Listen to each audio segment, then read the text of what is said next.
Այո, Կարապետյան։ Շնորհակալ եմ, պարոն նախագահ։ Պարոն Աբրամյան, ես մի քանի հարց ունեմ։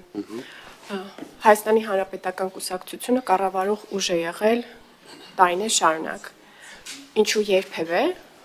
խորհրդարանը Հայաստանի նման հայտարարություն չի ընդունել։ Սա առաջին հարցը, եւս մեկը տամ, հերքեք իմ հետեւյալ պնդումը, եթե սխալվում եմ, որ այս գումարման խորհրդարանում պատիվ ունեմ դաշինքը, խմբակցությունը հայտարարությունների տեքստերը միշտ համահեղինակել է Հայաստան դաշինքի հետ։ Եթե ճիշտ է այս պնդումը,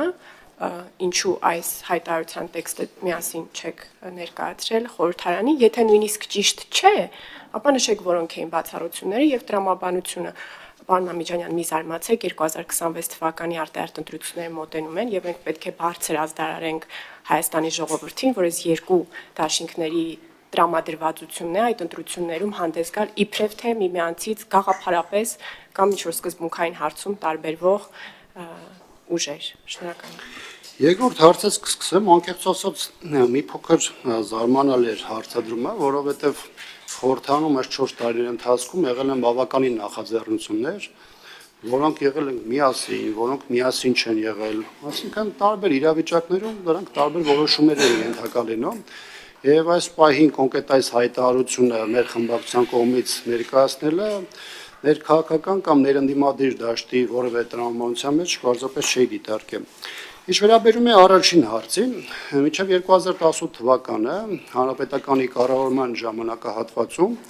նմանատիպ հայտարարության կարիք միգուցե չլիներ, եթե չլինեին մեծ թվով այլ հանգամանքներ, որոնք կային 2018-ից եւ մասնավորապես 2020-ից հետո, մինչև 2018 թվականը մենք այդ տոնական միջոցառումները նշում էինք Շուշիում, դրա մասին հայտարարություններ հնչում էին այնտեղ, ուղերձներ հնչում էին այդ համատեքստում։ Ընդ որում մինչև 20 թվականը նաև ձեր քաղաքական ուժն է դրան մասնակցություն ունեցել բազմաթիվ տոնակատարություններին, այդ թվում նաև Շուշիում, Շուշիի ազատագրման առիթով 18 թվականին, 19 թվականին,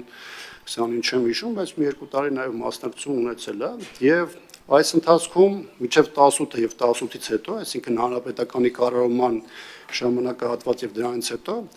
Արցախի հետ կապված կարծում եմ դուք էլ վստահ եմ գիտեք, թե ինչ փոփոխություններ են տեղ ունեցել 44-օրյա պատերազմ, դրա հետևանքները,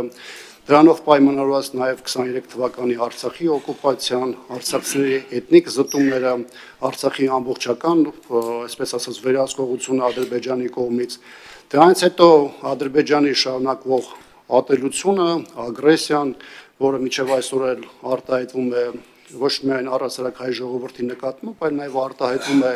Հայաստանի սահմաններում հրադադարի ռեժիմի խախտումներով եւ այլն։ Այսինքն այս ցանկը բավականին մեծ է եւ կարծում եմ ակնհայտ է թե մինչև 2018-ը ինչի կարող էր հայտարարության ձևով չհնչեր օրինակ ուղերձներ եւ 2018-ից հետո օրինակ հնչեին։